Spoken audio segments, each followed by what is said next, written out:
ابن ماجہ کی ہے، ابو ہریرہ اس کے راوی ہیں کہ ادفعوا الحدود ما وجدتم لها مدفعا، اور ترمذی میں اما عائشہ یہ حدیث، ان حدیث سب ضعیف ہیں۔ یہ اس میں جو صحیح حدیث ہے عبداللہ بن مسعود سے مروی ہے، قال ادراء الحدود بالشبہات، اگر شبہ آ جائے تو حد کو دور کرو، حد مت لگاؤ، مت مارو، قتل مت کرو، سنسار مت کرو۔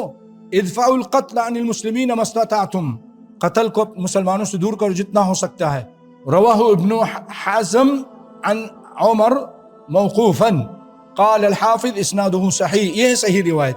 تو ان صحیح روایت کو اور پیچھے جو ضعیف روایتیں بیان کر کے امام شوکانی فرماتے ہیں کہ یہ اس حدیثیں ایک دوسرے کے ساتھ مل کر اگرچہ ضعیف ہیں اور اس میں صحیح بھی ہیں، مل کر ان سے دلیل لینا جائز ہے، ان سے دلیل لی جا سکتی ہے کہ شبہ کے بنا پر سزا نہیں ملے گی، سزا کو دور کر دو، مسلمانوں کو قتل مت کرو۔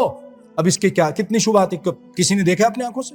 تو اس طرح یہ جھوٹ الزام لگا کر بھائیو کسی کو قتل کرنا بہت بڑا گناہ ہے۔ تو اس میں 4 گواہ نہیں تھے، اس میں ستر پوشی نہیں تھی، اس میں نبی صلی اللہ علیہ وسلم نے جو فرمایا کہ شبہ کی بنا پر تو اس کو دور کر دو، یہ کچھ بھی نہیں ہوا، ظالموں نے قتل کر دیا۔